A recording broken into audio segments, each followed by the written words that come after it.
Mas vamos lá, que agora tem muita coisa pra gente falar. Gente do céu. Trump, nas últimas horas aí, fez um tweet que rendeu e muito. Inclusive fez o termo Project 2025, né? Projeto 2025, parar no Trend Topics mundial. Tô eu aqui na Austrália, né? No meu celular, no computador também, tô vendo aqui, Trend no mundo, Projeto 2025. Eu fui clicar, eu tinha até visto esse tweet no outro dia, mas eu não tava entendendo a dimensão que a coisa tava tomando. E para minha surpresa, até algumas coisas, a imprensa nacional começou a cobrir, a Globo falando sobre isso. Esse daqui é o tweet em inglês. Vamos colocar na tradução do Google, que é essa daqui. Tenho uma reunião hoje com Roosevelt, do Projeto 2025, para determinar quais das muitas agências democratas, a maioria das quais são uma farsa política, ele recomenda que sejam cortadas e se esses cortes serão temporários ou permanentes. Não acredito que os democratas da esquerda radical, que me deram esta oportunidade sem precedentes, ah, tá meio ruim, né? Não tá certo. Não acredito que me deram essa oportunidade sem precedentes.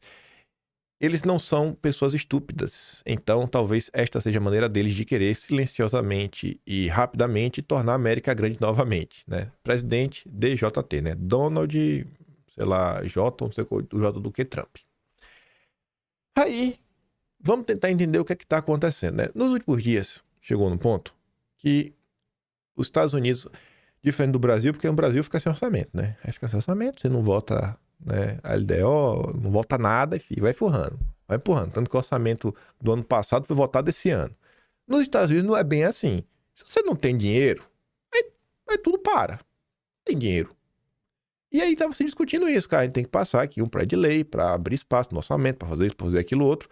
E os democratas cruzaram os braços e falaram: não, a gente não vai fazer isso daqui, a gente não vai votar, acabou. E aí que eles chamaram de shutdown, né? Que seria assim, o fechar tudo, desligar. Desligou o computador. E aí a imprensa brasileira começou a noticiar. Tá aqui a Globo. No segundo dia de shutdown, Trump promete cortes em agências democratas e mira em adversários políticos. Ué, ele vai mirar em quem? Nos aliados, é? Ele tem que mirar realmente no adversário político. E o que Trump está chamando de agências democratas, você tem que pensar, mas como assim agências democratas? Então, existe a percepção que na administração pública americana, na burocracia estatal, você vai ter alguns grupos, alguns setores que não são instituições de Estado, mas instituições de partido. Vou dar um exemplo, que a gente vai falar dela daqui a pouquinho. A USAID. A USAID, por mais que esteja ligado ao governo americano, no frigir dos ovos, a USAID, sabe, é do Partido Democrata, é o Deep State americano atuando aí para promover a sua agenda ao redor do mundo. Pois bem, no segundo dia de paralisação parcial do governo federal, o shutdown, Trump afirmou que o momento é perfeito para aprofundar cortes na administração pública e, de forma irônica, agradeceu à oposição pela oportunidade sem precedentes, com promessas de demissões que chegariam aos milhares e redução de verbas. Olha, acabou o dinheiro. Se acabou o dinheiro, eu tenho que cortar, porque não tem mais dinheiro. Então vocês estão me dando a justificativa perfeita para eu passar o facão e cortar e demitir e fazer o que eu quero. Enfim, Trump tenta usar o impasse orçamentário para avançar com sua agenda e golpear pautas democratas, mas por enquanto a população vê, né, e os governistas como o vilão da crise. Aqui é a opinião da Globo. Aqui é a opinião da Globo. Em publicação na Truth Social, Trump disse que se reunirá nesta terça com o diretor para o orçamento da Casa Branca, Russell Vought. Chamar de Russ. Vamos chamar de Russ. Para determinar quais das muitas agências democratas sofrerão cortes e se esses cortes serão temporários ou permanentes. Você já percebe que faltou uma maior caracterização do Russ? A Globo só falou, não, é o cara que é o diretor para o orçamento da Casa Branca. Só que no tweet do Trump, ele tá falando quem é que é? O Russ, que é do Projeto 2025. A Globo não citou isso. Isso é importante. Isso é importante. Isso é muito importante. Mas enfim, ele não revelou quais agências estava falando, mas nas entrelinhas, Sugeriu que seriam órgãos destinados, por exemplo, a ações ligadas a meio ambiente, transição energética, tradução, agenda de esquerda. Aí a Globo vai dando exemplos. Na véspera, o Russ afirmou em publicações no Twitter que ao menos 2 projetos de grande porte tiveram as verbas suspensas. Aí, um que era em Nova York, um bastião democrata, né, que os democratas vão acabar perdendo. Ao justificar a suspensão, ele disse que as autoridades locais seguiam princípios inconstitucionais de DEI, sigla para diversidade, equidade e inclusão. Os projetos do woke, né? Um monte de agenda identitária maluca dentro de um prédio de infraestrutura. O pacote de cortes do Russ incluiu ainda quase 8 bilhões de dólares, foi 7,6, não foi 8 não, ligados a ações climáticas chamadas por ele de nova fraude verde. E aí o Russ ainda disse, né, que os projetos serviam para impulsionar a agenda climática da esquerda. Antes da gente avançar, já desde provocação, vocês conseguem imaginar um governo no Brasil, né, liberal meu, um governador democrático, trazendo para perto alguém para lidar com as finanças do Estado, uma pessoa com a visão que a administração pública não vai patrocinar a agenda woke. Não vai patrocinar essa agenda aí de identidade de gênero, nada. E que bata no peito frente projeto de mudança climática, transição energética, mercado de carbono, que bata no peito e fale que isso é uma agenda climática da esquerda, ainda valem chame de nova fraude verde. Vocês conseguem ver alguém assim? Eu queria muito ouvir da boca dos governadores democráticos o que eles acham da administração Trump. Ver assim, não é falar platitude, não, governo de direito, não. Ouvir. O que é que você está achando? Mas me conta o que você está achando mesmo, até para saber se um governador democrático ele tem interesse em saber o que se passa em um dos principais países do planeta, né? Ou se ele está tão alheio da política que nem o que se passa nos Estados Unidos ele está sabendo. Ele não tem tempo. Ele é governador democrático. Aí vamos lá. Um dos idealizadores do Projeto 2025, um ideário conservador do qual Trump tentou se afastar na campanha, mas que foi abraçado por ele após ser eleito. O Russ é um veterano de Washington e favorável a cortes maciços na máquina pública, bem além do que o Congresso parecia disposto a fazer. A direita no Brasil, ela meio que já abraça essa causa, né? Diminuir o tamanho do Estado. Mas diminuir o quê, gente? Diminuir o quê?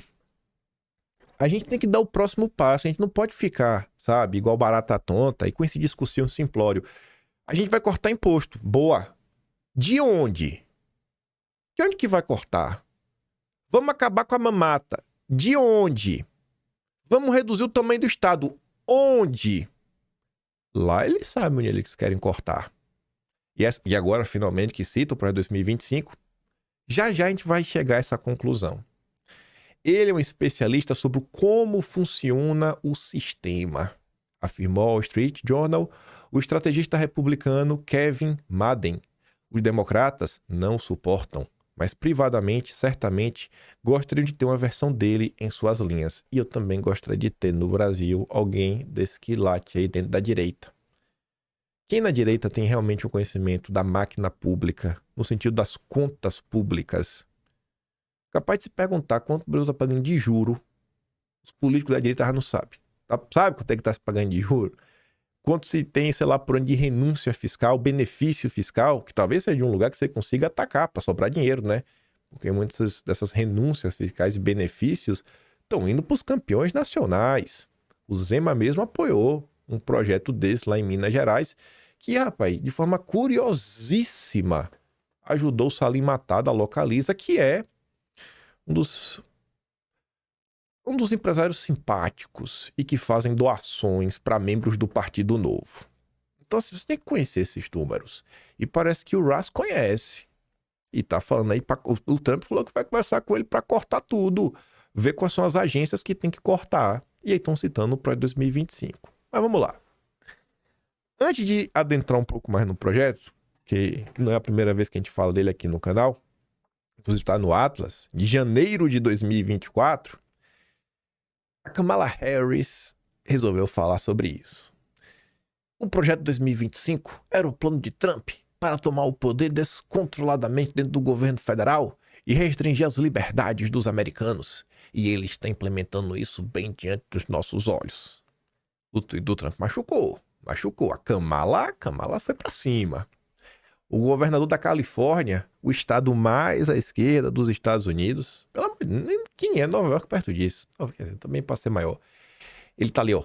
Trump tentou se distanciar do projeto 2025, mas depois de 9 meses, ele já colocou 48% em ação. E agora, com sua paralisação, ele está totalmente envolvido, abraçando os cortes desastrosos e as políticas divisivas do plano. Tem uma thread do Felipe Martins que eu sempre não. Eu já devo ter comentado essa thread umas 10 vezes, que ele falava assim, ó. Os conservadores de direita no Brasil precisam compreender como se dá a dinâmica das forças em Brasília. Tem várias forças diferentes, né? Tem o centrão, tem a esquerda, tem o judiciário, tem um lobby de setores diferentes, tem os conservadores, tem os militares, tem os concursados. Entender essa dinâmica, se tornar as forças mais fortes para avançar com sua agenda, tá? Qual é a agenda da direita? A direita não tem uma agenda. Tem algumas ideias do que a direita não quer. Lá nos Estados Unidos, além deles possuírem uma agenda, eles têm a quantificação de quanto essa agenda já andou. E só tem como ter essa quantificação se você tem uma agenda. E se você tem uma organização. 48% em 9 meses. 9 meses, 48%. O bicho fez muita coisa, hein? Fez muita coisa. Vamos lá. Julho de 2024. Ah, o Trump negou o projeto 2025 e agora ele está colocando em prática. Ele negou simplesmente porque ele vinha sendo muito criticado na época, na imprensa, estava gerando um certo desgaste. Aí o Trump meio que fingiu que não era com ele, mas qualquer pessoa com mínimo de discernimento sabia disso. E a gente chegou a relatar isso lá no Atlas, falando, o Trump vai seguir o projeto 2025. Cara, não esquece. Postagens que estão lá no Atlas, né? Você vê aqui, ó, o José, 21 de julho de 2024. Os caras têm um projeto. A corrida presidencial é para conquistar os votos. Não vi nada dele se afastar do projeto pelo discurso na convenção. Aí tu coloca até que o recorde diz, ó, Michigan. Ele se afasta do projeto mais uma vez. Diz que não sabe do que se trata, chama o projeto de muito conservador, direita radical, né? Quem está nesse projeto. Como eu disse, isso pode ser uma jogada dele e até acho... E até certo ponto ele está certo, pois precisa de outros votos, só acho que foi demais ele chamar envolvido nesse projeto de direita radical, mas enfim, política. E na época o Trump estava sendo muito criticado, inclusive lá o Nick Fuentes, que não era muito amigo lá do Charles Cake até atrás, falando que o Trump era um frouxo, era um covarde. É a direita intergaláctica. A direita intergaláctica americana. Aqui foi essa postagem também, né? Mais um intergaláctico dos Estados Unidos. E aqui você vê uma pessoa com um mínimo de cérebro. Esse Jackson, ele fez uma tabelinha que tem Agenda 47, que é o que o Trump falava que era dele. Não, eu não tenho um projeto 2025, meu Agenda 47. Aí ele coloca aqui Agenda 47 e o projeto 2025. E fazia as comparações. E ele falava, gente, o projeto 2025 e a Agenda 47 são basicamente a mesma coisa. Não se deixe enganar por Trump, é apenas comercializando com um nome diferente, sabe? É a mesma coisa. Acorda, sabe? Não fica se fazendo de trouxa. Acorda pra vida. Às vezes o político não vai falar tudo, né, com todas as letras. Por questões estratégicas, dá uma acalmada aí. Segura a onda. Mas vamos lá. Vamos voltar para o que está acontecendo agora. Aqui a postagem oficial em inglês. Aqui a tradução do Google. Lembra quando o Trump mentiu e disse que não sabia o que era para 2025? Lembro. Aí um perfil de direita que faz meme tá ali, ó. Imagine não saber que você está sendo trollado. O Trump estava enganando todo mundo antes da eleição. Qualquer idiota sabia disso. Aí ele fala, o idiota do Ross é o responsável pelo orçamento da Casa Branca. Não é uma trollagem isso não. Sentiu. A esquerda tá triste, tá preocupada, porque a mamatinha deles, a Rouanet deles, sabe, a Alceidezinha deles, ó, vai acabar. Os projetinhos woke vai acabar. A agendinha SG vai acabar, vai passar tesoura. Sabe onde é que tem que cortar. Aí os perfis de direita estão fazendo a festa, né? Tá ali, ó. Últimas notícias. Trump vai se reunir com o mestre de projeto 2025, Russ, para começar a cortar um grande número de empregos e agências federais. Que porcentagem do governo federal você gosta de ver eliminada? Tu vê os comentários, pessoal, 90%. Demite todo mundo. Demite aí todo mundo, que eu não quero saber.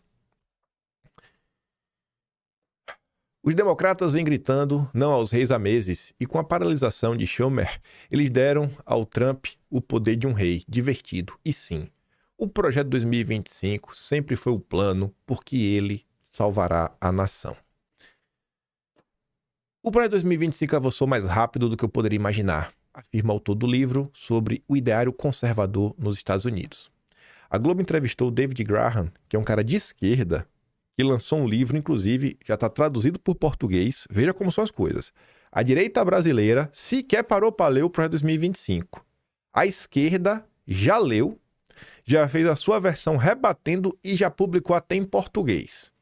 Mas antes de a gente avançar isso daqui, para você entender por que lá as coisas estão andando e por que o cara colocou aqui esse título, né? O projeto avançou mais rápido do que eu poderia imaginar. O que é o projeto 2025?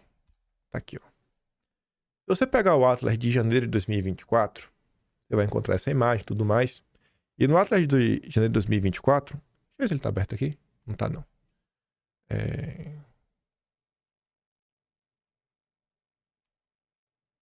eu ver se tá... Não, acho que não vai abrir aqui, não. Não, esse aqui mesmo. Ah, tá aqui. Aí, ó. Ele tava meio aberto. Aqui, ó. Aqui tem umas coisinhas. Deixa eu passar, só pra mostrar a imagem. Aqui, ó. Mostrei o momento como era o índice. E eu deixei pra... Eu só abordei um capítulo em 2024, que foi o capítulo de economia. Analisando o que é que eles estavam discutindo, inclusive em relação a China, BRICS, tudo mais. Já se falaram na questão de tarifaço, né, uma nova abordagem econômica. A gente abordou tudo isso lá. Mas vamos continuar. Por que tá avançando tanto, né? E ainda tá falando... E essa história das agências? Pois bem, esse documento, que por alguma razão tá aparecendo aqui em cima do número de páginas, ele tem quase 1000 páginas. Tem quase 1000 páginas. O projeto 2025. Vou dar aqui um zoom. Lá, como é que vai, os autores, quem contribuiu, tudo mais. Aí vem.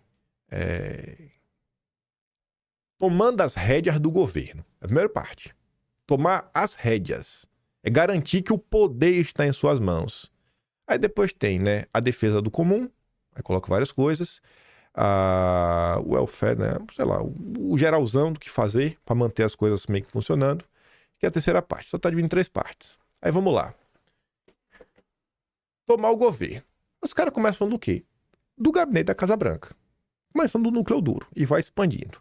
Depois, o gabinete executivo do presidente, que é o Russ, que escreve. Esse aqui é o homem do dinheiro. Esse é o homem que sabe o que é que tem que cortar. Depois, agências centrais pessoais, né? Gerenciando a burocracia. É a terceira parte do primeiro capítulo. Lá a galera já tava preocupada desde o início com o quê? A gente tem que acabar com essa sacanagem aí, velho. A gente tem que ir pra cima dessas agendas. Mas eu nem vou entrar nesse capítulo aqui. Aí vai pra parte do comum. Aí fala o Departamento de Defesa, Departamento de Segurança Interna, Departamento de Estado. Isso daqui eu acho que valeria a pena a direita brasileira ler. Vai encontrar muitas respostas para o que está acontecendo no Brasil, Magnífico aqui dentro. 30 páginazinha, vale a pena ler. Depois vem, ó, agências de mídia e um capítulo inteiramente dedicado para Agência para International Development. Desenvolvimento Internacional. AID. Se a gente colocar a letra U e S primeiro, né? United States USAID. Será que é um capítulo inteiro sobre USAID? Quando você clica aqui, a missão, né? Agência para o Desenvolvimento Internacional, liderada pelo governo americano internacionalmente para desenvolver, enfim, né? E prospectar e colocar para andar programas de assistência. USAID ajuda a comunidade, pô. Isso é o que deveria ser fazer. Ou seja, é um capítulo inteiro sobre a Alceide. Aí fala do histórico, que nasce lá no governo do Ken e tudo mais. Aí começa a falar do trabalho dela com as ONGs. Aí vai avançando. Aí depois do que tem, como é que ela funciona, tipo assim, como a Alceide trabalha em relação ao Ministério das Relações Exteriores, à política externa. Aí começa a falar de alguns episódios que a Alceide participou. Depois ele vai olhar por regiões. Aí aqui, ó, como a Alceide participa na questão do avanço da agenda climática, como a Alceide participa para avançar com a agenda woke, como a Alceide proteger a vida, né? Não tem nada de proteger a vida, que é direitos reprodutivos, é aborto no final do dia. Enfim, aí vai falando um monte de coisa, aí, religião, aí depois vai falar sobre nas regiões, aqui ó, a saúde ao redor do mundo, tá, aqui várias coisas, vai descendo aqui. Deixa eu ver. Aqui falando do setor privado na América. Aqui vai aqui outros escritórios e, sei lá, cargos importantes ligados ao Alceide. Aqui, ó. Aí vem por região. Como é que funciona lá o Alceide na Ásia? Depois no Oriente Médio. Depois na África. Aí depois fala da América Latina. Aí vai. Aí depois fala de pessoas, tudo mais. É conclusão, né? A próxima administração conservadora vai ter uma oportunidade única para realinhar as forças internacionais de assistência americana junto aí aos interesses nacionais. Se eu não me engano, nesse capítulo, inclusive, ele está falando sobre questões jurídicas. Deixa eu ver se está aqui. Tinha alguma coisa ele falando de... Aqui, ó. O que deveria fazer? O próximo administração americana deveria focar nesse programa, né? O que é que a Alceide deveria fazer? E coloca aqui, ó. Focar os seus recursos para fortalecer os fundamentos do livre comércio como direitos de propriedade, assim, claros, né? E um judiciário que funcione, né? Ou seja, meio que resolver judiciários que não... Porque é uma agência que atua internacionalmente em outros países, né? Então, assim, se o judiciário tiver meio disfuncional, o judiciário, você deveria ir para cima dos juízes. Então, assim, o que está acontecendo não é aleatório, mas parte de um plano. Então, quando você tem um plano, as coisas andam. Por isso que eu pergunto, qual é o plano? Onde vocês querem chegar? Qual o projeto de Brasil que vocês têm? Sabe? Então tá aqui, ó, tá tudo bonitinho. Vou botar aqui pro início. Aí tá aqui, né? 900 páginas, rapaz. Falando dos ministérios, falando das agências. Eu tô falando, lê isso aqui. Pra se inspirar, nada. Não precisa copiar o que eles estão fazendo, não. As soluções deles são para eles. O Brasil precisa de suas próprias soluções. Mas aqui inspira, precisa entender, cara, o que é isso daqui? O que é que eles estão discutindo? Ou seja, eles tentam entender o que é que a agência faz, eles tentam entender o histórico dessa agência, o que já foi feito no passado, até onde pode ir, peças-chave nessas agências. Por exemplo, quando você pega, vamos trazer para o Brasil, um estudo sobre o Ministério da Fazenda. O que é que tem dentro do Ministério da Fazenda?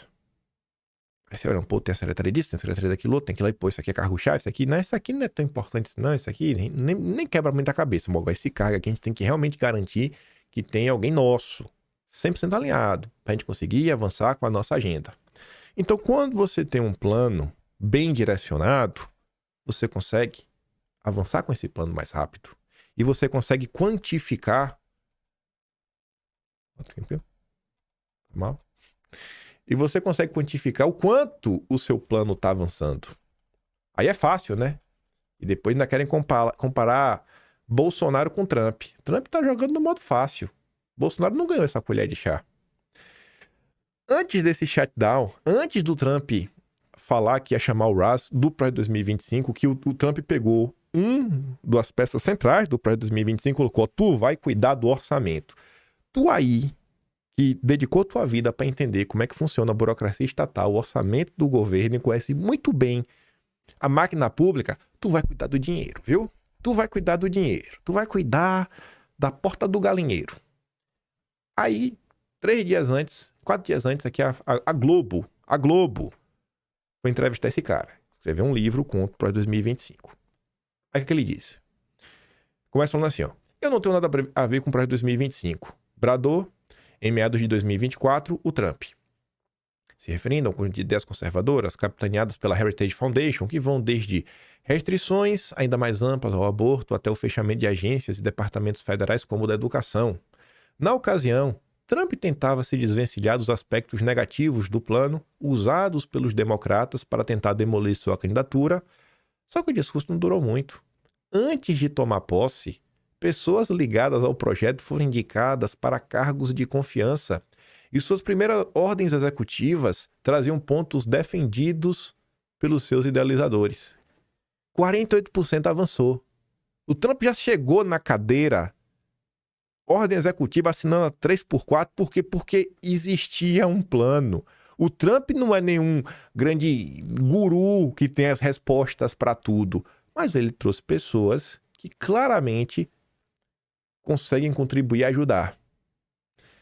Em entrevista ao Globo, David Graham, autor do livro O Projeto, lançado no Brasil pela editora Zahar, que analisa as ideias e estratégias do plano conservador, disse estar surpreso com a velocidade com que as ideias do Projeto 2025 se tornaram ações de governo. Aí vamos lá para a entrevista. É possível ler seu livro e não perceber quantas propostas do Projeto 2025... É impossível ler seu livro e não perceber quantas propostas do Projeto 2025 estão sendo aplicadas na prática pelo governo Trump. O senhor imaginava que tudo aconteceria assim tão rápido? De forma alguma. Nós vemos documentos assim, como para 2025, de 4 em 4 anos, mas acho que este é um pouco usual em termos de organização e abordagem. São ideias que a extrema-direita defende há bastante tempo. Eu de fato acreditava que eles tentariam implementá-las agora, e talvez conseguiriam aprovar uma ou duas delas, mas fiquei assombrado com a rapidez com que avançaram em muitas propostas e também como conseguiram ampliar os poderes do presidente. O senhor menciona o projeto, que é uma estratégia de colocar o maior número possível de aliados em cargos de governo, não só de alto escalão. É um fator para o sucesso do Projeto 2025? Sim, isso marca uma grande diferença em relação ao primeiro governo do Trump, quando ele lidava com pessoas que talvez não fossem as mais qualificadas para seus trabalhos ou que não necessariamente estivessem alinhadas ideologicamente com ele. Vamos cortar para o governo Bolsonaro, Santos Cruz, queria regular a internet, Sérgio Moro, colocando Ilona Zabó, tentando colocar Ilona Zabó na máquina. E não faltam outros exemplos, né? Ciro Nogueira. Agora, há pessoas em sua equipe que estão ao seu lado, dispostas a executar suas ideias e que conhecem melhor o governo. Há pessoas que esperaram por anos uma chance para entrar no governo e aplicar essas políticas. E agora, que estão ali, parecem determinadas a não perder essa oportunidade. Então, o elemento político e ideológico com Trump agora é mais determinante do que um currículo estrelado? Sim. E também existe uma abordagem meritocrática, que não exige apenas ter as melhores credenciais. Ah, eu tenho isso, eu tenho um curso disso, tá? Mas tu sabe colocar o que em prática? Uma pessoa que entende que não é só tirar 10 na prova, que a vida humana tem muito de relação interpessoal, de fazer acontecer, botar pra andar. Tempo de casa na direita, né? O cara não chegou, não, surfista que chegou agora. E nada disso daqui é novo. Nada disso daqui é novo. Eu vou provar. Só pra mostrar pra vocês, né? Livro, publicado, traduzido. E a direita brasileira sequer tem um projeto de país. Lá, a cada 4 anos aparece um. Aqui não tem. O último projeto de país que alguém da direita publicou no Brasil foi o do Enéas. Depois do Enéas só apareceram o do Temer. Eu não acho que vocês querem o do Temer, né? Porque eu não quero. O do Ciro Gomes. O do Aldo Rebelo, não sei se dá pra chamar de projeto de país, porque o do Aldo Rebelo é mais um livro, né? Que é o Quinto Movimento. Eu também nunca parei pra ler, então não sei se... Tô fazendo até meio que simplório nessa coisa. Mas ele lançou lá o livro dele, o Quinto Movimento. E tem um que é do General Vilas Boas. Mas direita mesmo, do Enéas. Ficou lá pra trás.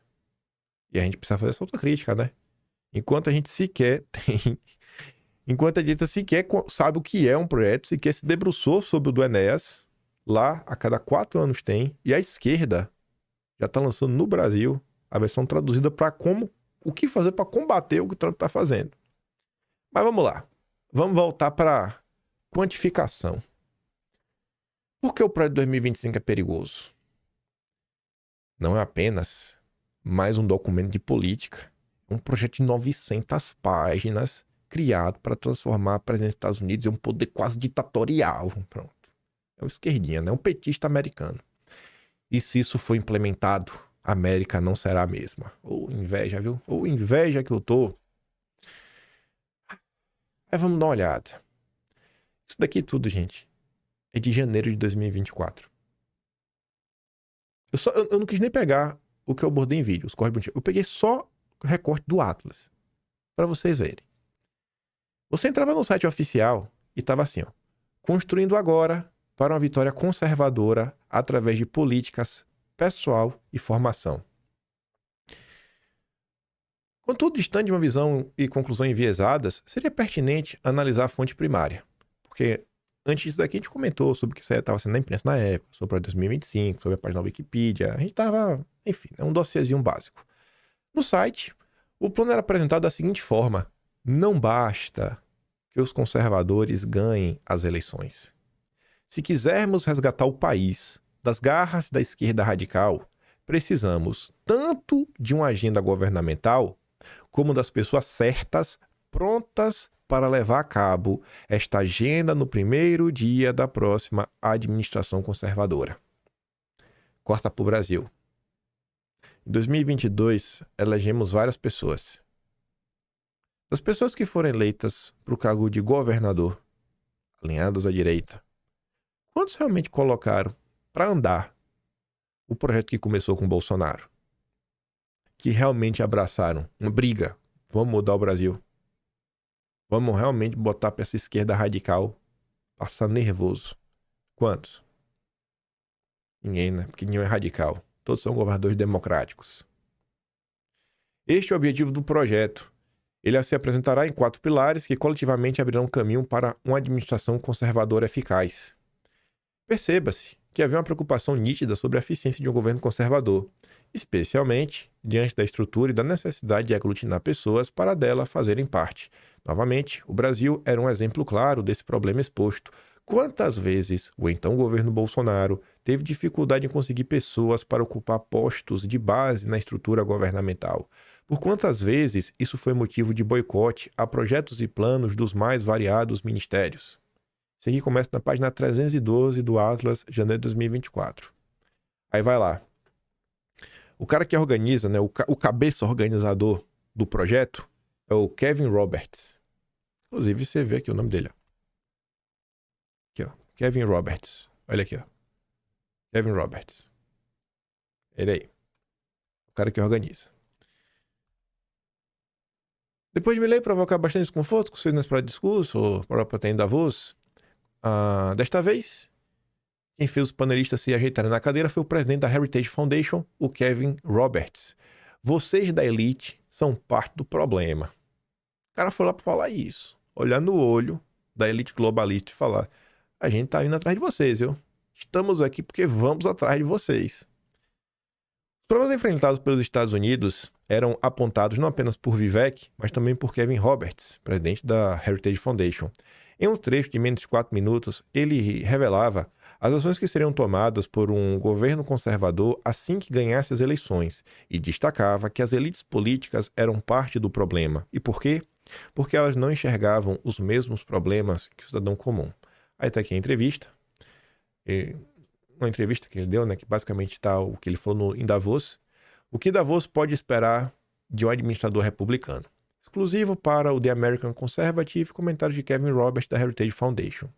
Aí tá assim, né? O moderador pergunta: se uma administração Trump chegar, que tipo de pessoas você acha que seriam os tipos de pessoas que eles trariam, né? O perfil das pessoas que o Trump iria indicar para a máquina. E o Roberts falava: o tipo de pessoa que entrar na próxima administração conservadora será governada por um princípio: destruir o domínio que as elites políticas e os tecnocratas não eleitos têm sobre a pessoa média. A gente vai para cima de vocês, vamos para cima do establishment. Tu consegue ver uma fala dessa na boca de qualquer governador democrático? Eu consigo ver na boca do Eduardo Bolsonaro, né? Na boca do Jair, porque fala o tempo todo. Agora faltam mãos, faltam pessoas dispostas a comprar essa briga. A agenda que cada membro da administração precisa ter é compilar uma lista de tudo o que já foi proposto no Fórum Econômico Mundial e se opor a todos eles no atacado. Se o Fórum Econômico Mundial está de um lado, nós estamos do outro. O Tarcísio não curtiu, hein, Cadeirudo? Quando o Klaus Schwab veio ao Brasil, Tarcísio chamou para as bandeiras e bateu uma foto. Qualquer pessoa que não esteja preparada para fazer isso e tirar o poder dos burocratas não eleitos e devolvê-lo ao povo americano não está preparada para fazer parte da próxima administração conservadora. A resposta estava totalmente em conformidade com os planos para 2025, nos quais seria essencial para um novo governo contar com pessoas qualificadas para formar um projeto eficaz, especialmente ao considerar o critério de confrontar as normas e regras dos agentes internacionais como o FED, OMS, OMC, etc. Deixa eu só ver um negócio aqui. Esqueci de mostrar. Deixa eu terminar essa entrevista do Roberts. O entrevistador tentou usar aquela entrevista para retratar o Fed como um defensor astuto da democracia liberal, né? O Fórum Econômico. Aqui tá errado, né? Era para ser Fórum Econômico, era para ser FEM, não Fed. Contudo, Roberts foi enfático ao colocar Davos em seu devido lugar e apontar que Davos é parte do problema. Aspas. O moderador perguntava o que o novo presidente Trump significaria em retribuição. Você mesmo disse que quem não estiver com o programa não estará na administração. Uma coisa que Davos, você poderia dizer, as pessoas vêm aqui defender a democracia liberal, né? Então, se a ideia de que isso será varrido para debaixo da mesa faz parte da ideia, espero que não seja isso que ele quer dizer. O que você acha que ele quer dizer com retribuição? E o Roberts rebate. Irmão, é ridículo você ou alguém que descreva Davos como uma pessoa que protege a democracia liberal. Democracia não tem nada. Mas se bem que democracia liberal é o que eles defendem. Mas enfim, o recado que o Roberts passava lá era assim, ó. Eu quero levar para casa aqui a razão pela qual eu estou aqui em Davos. É explicar para muitas pessoas nesta sala e que estão assistindo, com todo respeito, nada pessoal, mas que vocês, né, fazem parte do problema. A tradução não está muito de boa, porque essa aqui é a tradução direta do Google. As elites políticas dizem que as pessoas comuns, em 3, 4 ou 5 questões, que a realidade é X, quando na verdade a realidade é Y. Né? A imprensa no Brasil mente o tempo inteiro. Estava evidente que os conservadores americanos se opunham às elites globais e sempre estariam ao lado do povo, do americano médio. Isso, mais uma vez, levantava comparações com o Brasil. Na gestão Lula, o país continuava a atender aos interesses da União Europeia, de Davos, do Partido Democrata e de tantos outros com a agenda verde. Mas quem estaria ao lado do povo? Quem ouviria e defenderia as propostas do cidadão comum brasileiro? Aí tem uma coisa que eu esqueci de colocar aqui, mas eu coloquei aqui no Atlas. Era o seguinte, antes disso... Ah, não. Eu falei, foi da entrevista. Tá aqui. E o outro aqui é só falando da questão do povo alinhado. Eu achei que não tava não, mas tá. Ele fala, precisando ter uma agenda governamental, que é só uma parte maior. Aí lá o Heritage Foundation, né? Eles tinham uma planilha política, pessoal, um manual, né? De 180 dias, né? Formação, não tem isso na direita no Brasil, né? Duda Lima confisca o dinheiro do PL, confisca no sentido que ele não permite que se use na fundação para as pessoas estudarem, nem nada, se bem que também tem uma coisa que para estudar não precisa de dinheiro, né? A própria classe política podia fazer. Aí, vamos trazer alguns exemplos do que está acontecendo. Os Estados Unidos, nesse presente momento, segue aí firme e forte com as suas empresas de tecnologia.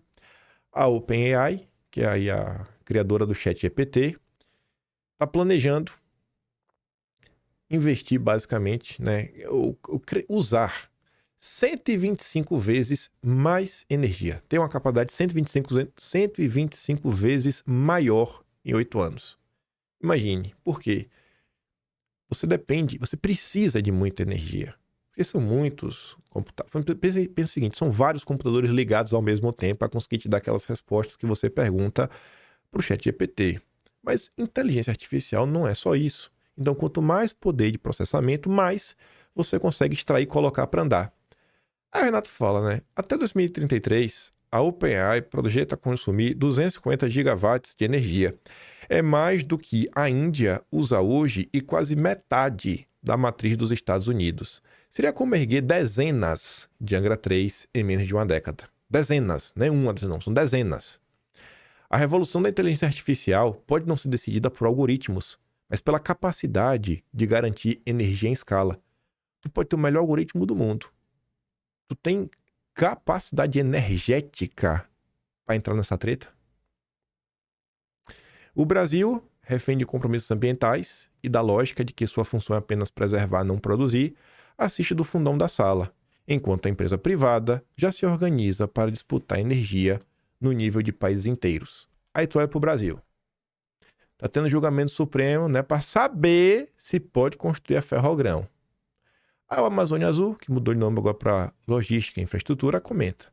No Brasil, ONGs e o partido do PSOL, né, tentam impedir uma ferrovia que reduziria emissões e descarbonizaria a matriz de transporte. Já a China, que construiu todas as ferrovias necessárias, chega a cobrir um rio inteiro, sem que uma ONG sequer questione. A China, como está aqui, está colocando enormes fazendas solares na água. Por quê? Porque quer usar a terra para agricultura. E no Brasil, tu não pode nem construir ferrovia. Estados Unidos expandindo o seu potencial energético. A China também. O Brasil você conhece. E aí tu vê isso aqui também. O governador da Califórnia, que estava ali chorando em relação ao Trump,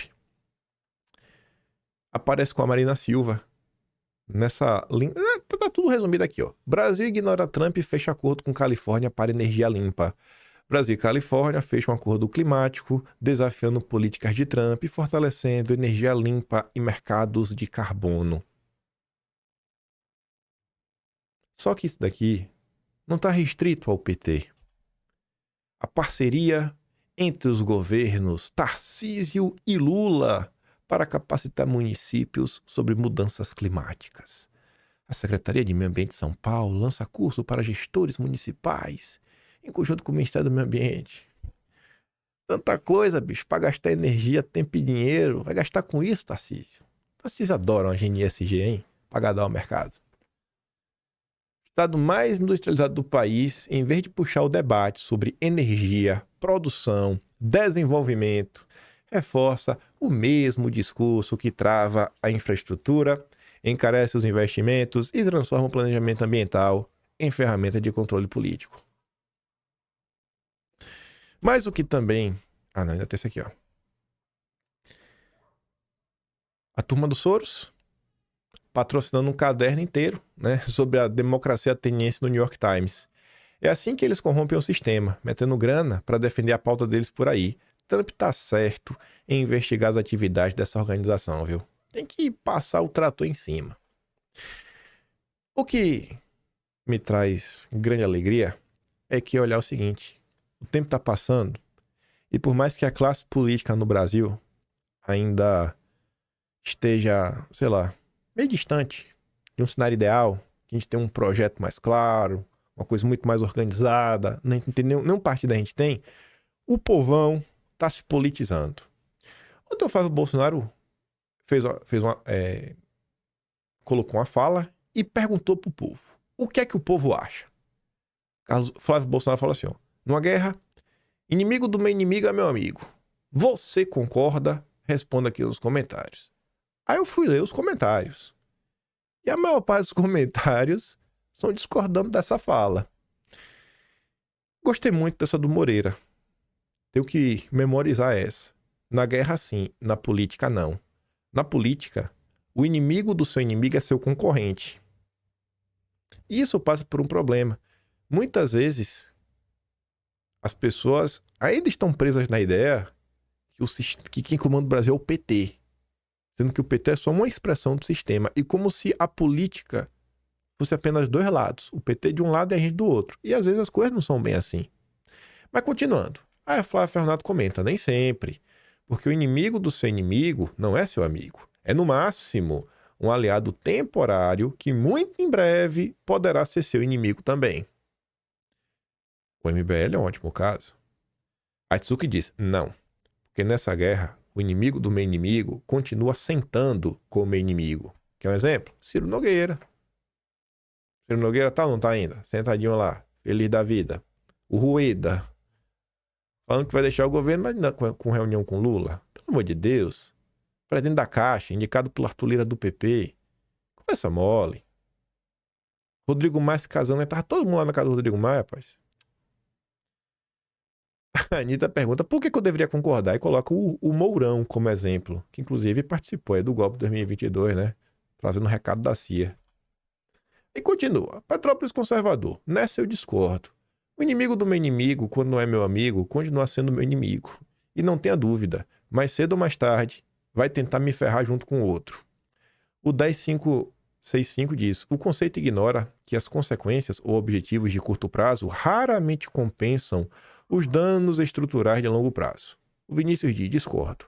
Análise extremamente simplória dentro de um contexto que pode ter milhares de variáveis. A aluna Raquel diz, não concordo. Inimigo é inimigo sempre. Traidor é traidor sempre.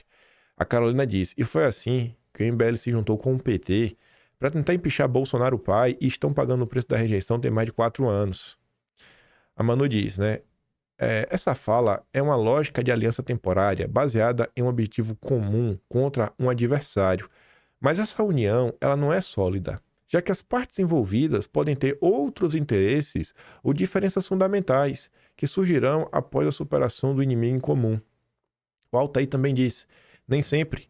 Não li os outros votos, mas o inimigo do meu inimigo é meramente um possível aliado pontual, nunca meu amigo por exclusão. Não.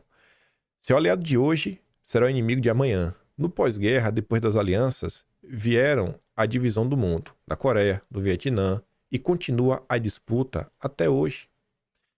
A dona Virgínia, não, no máximo será um aliado na guerra, depois é cada um pro seu lado. A Cláudia Luca diz, qual a probabilidade desse aliado de ocasião ser um cavalo de Troia? Por fim, a Paula fala assim, não, meu amigo é meu amigo. O inimigo do meu inimigo pode ser, no máximo, um aliado pontual e temporário, sem implicações de longo prazo, porque não tem lealdade. Aí eu peguei tudo isso, eu já estava comentando nos últimos dias bastante sobre antipetismo, união da direita e tudo mais. Peguei as ideias, estruturei, pedi só para meu amigo ChatGPT dar aquela corrigida no português e coloquei, né? A expressão o inimigo do meu inimigo é meu amigo parece prática, mas no fundo é simplista.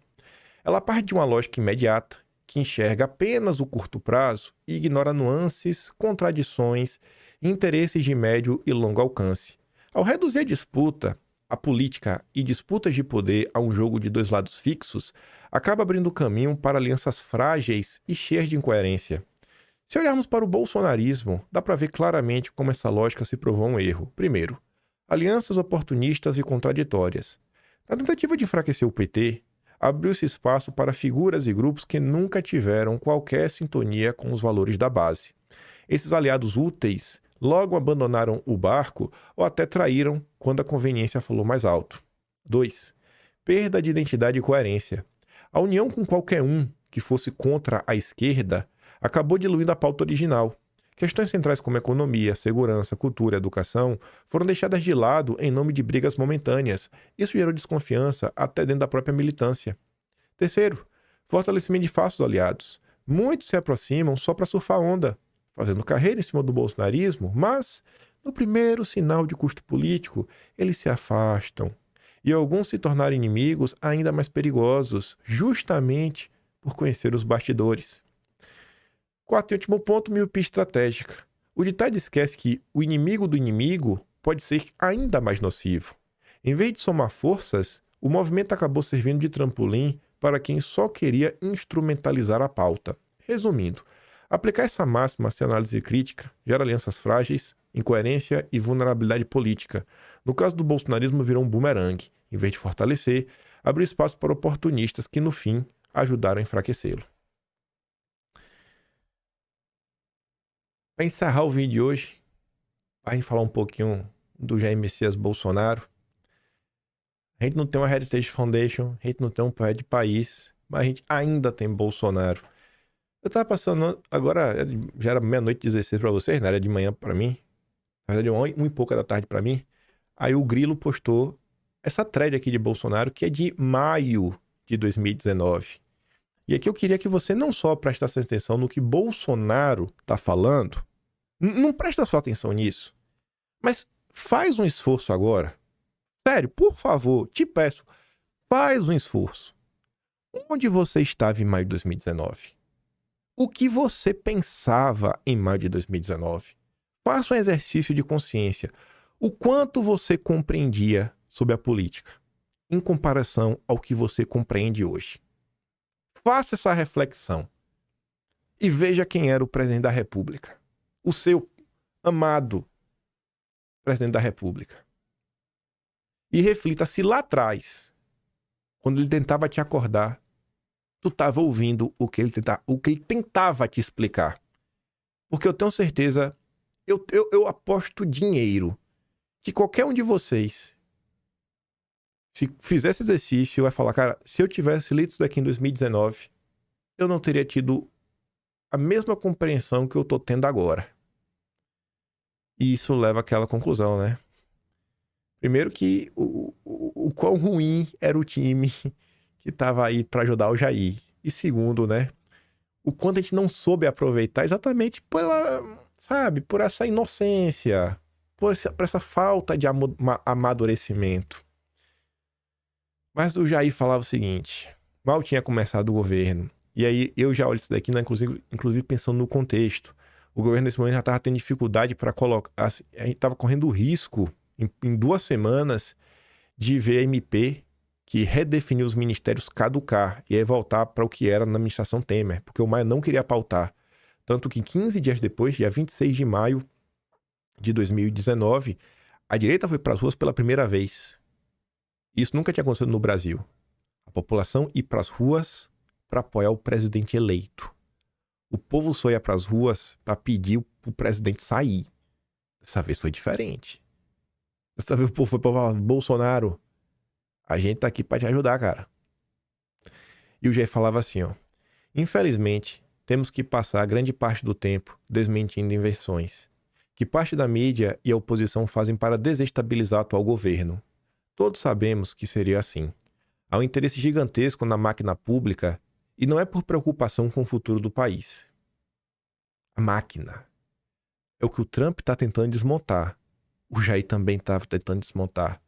A diferença é que quando o Trump agora tem a faca e o queijo na mão, barba, cabelo e bigode, porque tem maioria na Câmara, no Senado, gente habilitada como o Ross, um projeto 2025 debaixo do braço para dar um direcionamento, o Jair tinha um monte de doido ao lado dele.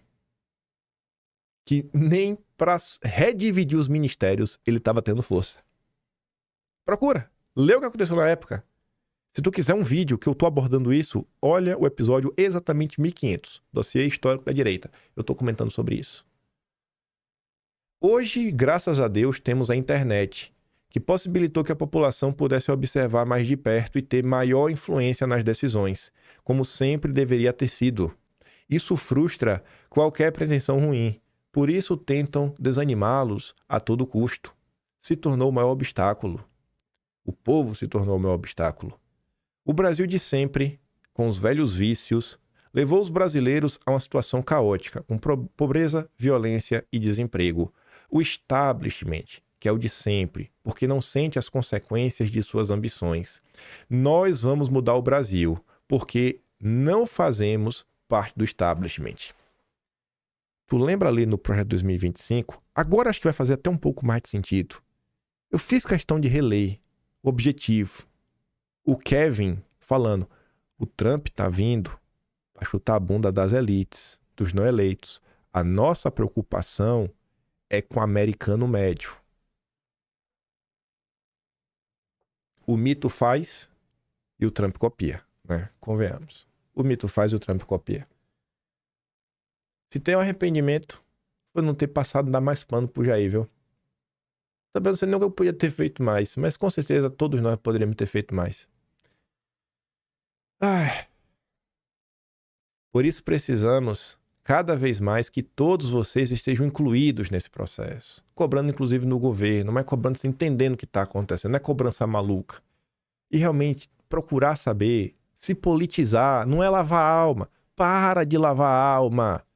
Para compreender mais as coisas, os fenômenos, os eventos da política, conhecer pessoas, o seu histórico. Isso vale mais do que lavar a alma. Um discurso que desmonta, sabe? A hipocrisia da esquerda. Não, se politize. O Jair precisa de você. Ele esteve sozinho. Queremos reproduzir os valores da população brasileira e resgatar nossa identidade como nação. Ô, Grilo, se tivesse me mostrado isso aqui ontem, o tanto que a gente falou ontem, gente, da questão da nacionalidade, tanto é postagem do Olavo. O Jair, rapaz, o bicho sempre tem no lugar certo, é incrível. Se tu assistiu o vídeo de ontem e o de anteontem, aquela parte lá falando de um projeto nacional, que o Olavo tá falando até de nacionalismo, o que o Paulo Freire falando, uai, tá aqui, falta uma coisa maior, que eu até botei no título ontem, assim, de ironia, né, assim, de clickbait, falando, Paulo Figueiredo está atrasado 25 anos. Por quê? Porque o Olavo falou 25 anos antes. E lá já tava o Jair, velho. Mas tu sabe, quando eu penso em, pô, hoje, quando eu penso em identidade como nação, e a implicação disso, e a importância disso, é totalmente diferente do que eu pensaria em 2019. Só assim juntos conseguiremos mudar de vez o futuro do Brasil. Por isso também ressalto a necessidade de garantir a liberdade, essa importante ferramenta que é a internet, para que nunca mais a população seja afastada do que acontece no cenário político brasileiro e outras liberdades sejam atacadas às sombras. Boa tarde a todos. E o Jair cumpriu. Mas ele fez tudo o que ele podia fazer para lutar pela liberdade desse povo. A liberdade de expressão na internet. Mesmo durante a era Lula. E todo mundo viu aí como a liberdade está ainda sendo atacada. E chegou na hora do vamos ver, os isentões, a Faria Lima, apertaram 13 e votaram Lula. E a gente tinha esse cara aí como presidente da República. Tínhamos esse cara como presidente da República, mas não presta. Não, o bom mesmo é o Lula.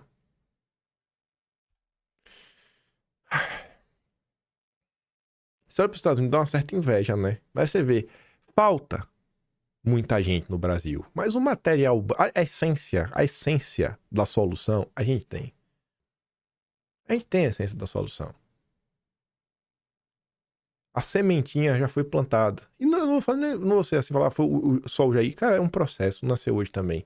O Ernesto tem uma grande participação nisso. O professor Olavo tem uma grande participação nisso. Pessoas que vieram antes também.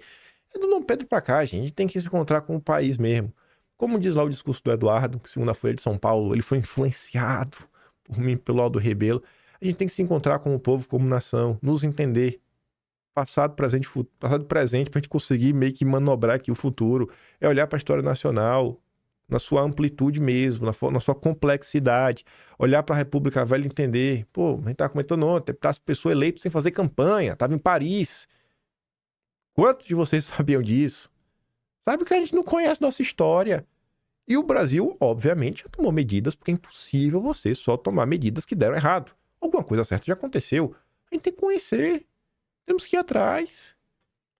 E precisamos do nosso projeto 2025, né? Que teria que chamar para 2026. Ou para 2020. Eles chamam de 2025 porque seria o primeiro ano do governo Trump, né? O governo Trump começa em 2025. Então nós teríamos que ser para 2027. Qual é o nosso projeto 2027? Qual direita vocês querem construir? Cobrar do Jair é fácil. Jogar pedra no Jair é fácil. Difícil é botar a mão na massa e ajudar, né? Difícil é botar a mão na massa e ajudar. Pois bem,